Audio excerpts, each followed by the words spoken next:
I've previously covered Digimon World, and needless to say, revisiting it is entirely justified. I had the misfortune of re-watching that video full of assets made in MS Paint, lackluster vocals, and the complete absence of any other point than, hey, I like this game.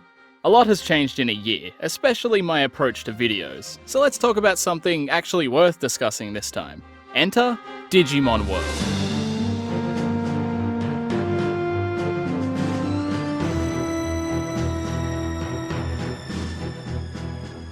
Digimon World was released for the PlayStation 1 amidst the hype of both the anime and the Tamagotchi. I remember being a child of 7 or 8 and wanting nothing more than to own my very own Digimon Tamagotchi. I'd make my mother drive 40 minutes north to a toy store as no store had them in stock where I lived. I got my Digimon and I was happy.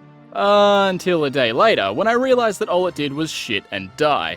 The novelty of having responsibilities quickly wore off and I found myself disabling the sound and letting the Digimon shit itself to death. Then, I happened to stumble upon the previously mentioned Digimon World, a game where you went on grand adventures around this beautifully pre-rendered world, exploring and finding new Digimon to interact with, all while taking care of a shitting machine of your very own. It was the appeal of the Tamagotchi without the responsibility. You could suspend the adventure and, by extension, the Digimon's needs by simply turning the game off. It was less a burden and more of a game.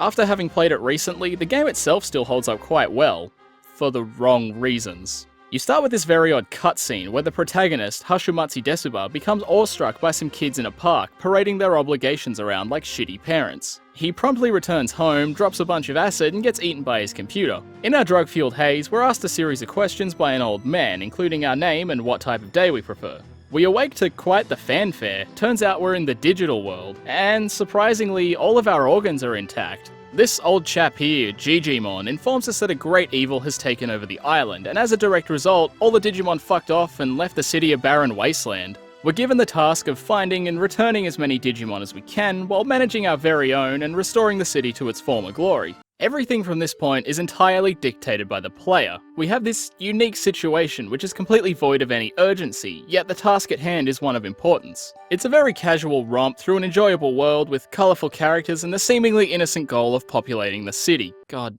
that's a sex joke. Generally, when games lay out a task, there's no room for leniency. You're strapped to a figurative rail and kicked down a gradual decline, rarely having the option to get off and take a breather. On the other side of the fence, we have games that emphasize a much more casual approach, such as Animal Crossing, Minecraft, and even Skyrim. Time doesn't really matter in these games. You can go about your business, completely ignoring the story, and just enjoy your time doing nothing.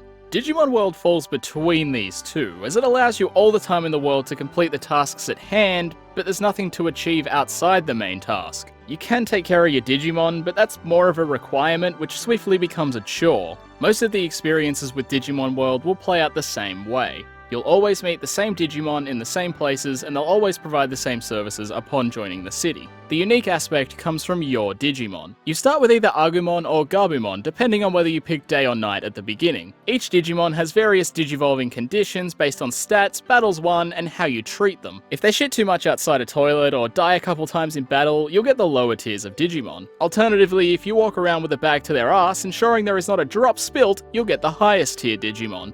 I mentioned how it quickly becomes a chore, and while running around shit-spotting may seem like fun, here's where it falters.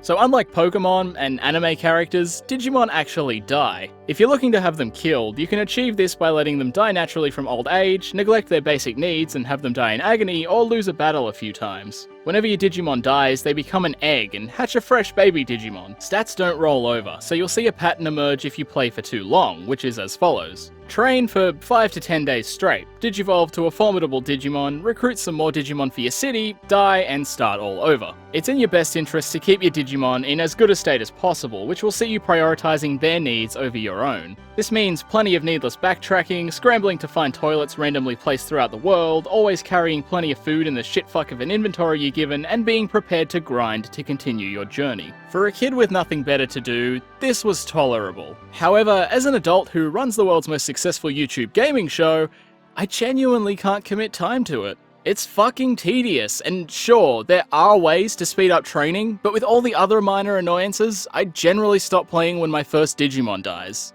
There are about 50 Digimon able to join the city, but most require a battle to recruit. These battles consist of Hashibuki Wakuzaki screaming at his Digimon like the drunk father at a kid's soccer game. This disorients the Digimon and sets him up for years of therapy and emotional neglect towards all partners in the future. He'll find himself a nice lass at the age of 23, sure, but he still won't have achieved anything, and then he'll suddenly die and become an egg, starting the cycle all over again. Your starting command in battle is do whatever you want, which sees the Digimon run around like he's enjoying a lovely stroll through the world, which is what we'd be doing if he'd hurry up and win the fucking battle. You can increase the brain stat with good old-fashioned education or these experimental drugs, which will give the Digimon more commands. All of these different commands have their own uses, but other than attack and defend, you'll find that they don't really add much. Battles in general are an exchanging of blows until one party dies. If you have higher numbers or more recovery items, you'll do better. Outside of that, the Digimon is almost fully automated, which will see you on the sidelines, giving some helpful suggestions or throwing floppy disks at him. Or her.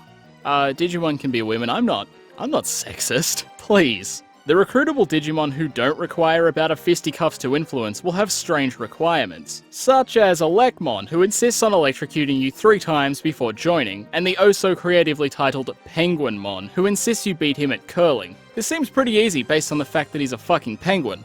The town starts off with a handful of Digimon, and as you explore, you'll unlock more that do various tasks and provide various services. Recruiting Agumon will see an item bank open, which can be used to avoid losing items on death. Recruiting Meramon will see a restaurant open, with which you can treat your Digimon like she's a real special flower. See that? I said she, instinctively, I'm not sexist. And recruiting Palmon will give you access to a bigger meat. A bigger meat? The world itself is a delight to explore. Everything is pre-rendered, as was tradition, so running it in a resolution higher than an ant's fart will see you traversing a muddy mess of a map. It's segmented into various areas, which makes it easier to show particular maps from different perspectives and keeps it interesting enough to justify revisiting. Which you'll do. A lot. The camera is fixed, but follows the player as they near the edges of the screen. I do wish it would show more of certain maps, as more often than not you'll run into enemies you have no way of knowing are there until you hit them. And good luck avoiding them because the controls are responsive as, well, a PlayStation 1 game. Let's briefly talk about the sound and how it doesn't exist. Well, the sound effects exist, although the audio designer had never heard of leveling. There's a background music track in the main city and during battles, but outside of that, the rest of the tracks consist of environmental noise. It feels wrong. It feels as though the game glitched and didn't load a particular track, but I think it adds to the atmosphere. The primary feeling Digimon World tries to convey is adventure and exploration, and I think it achieves this perfectly by having strictly environmental sounds such as crickets chirping and birds screaming their dicks off. If I had to sum it up in 2 words for arbitrary reasons, I would say it's hauntingly tranquil. It's a nice break from the usual backing tracks and makes it easier to relax and chill the fuck out while playing. It's as though you really were on an adventure without the stress of being on an adventure. In conclusion, Digimon World was a step forward in terms of building a moderately structured narrative around managing a living thing. However, being nearly 20 years old, the flaws stick out like a stiffy at a feminist convention, or a depressingly small ball pit. I'd recommend playing it for yourself, but there's no need to now. I've given my almighty opinion, so there's really no point. I look forward to seeing you all in a year when I cover Digimon World once more. Thanks for watching. Well, the sound effects exist, although the audio designer never heard of leveling. Ha, take that, New Zealand.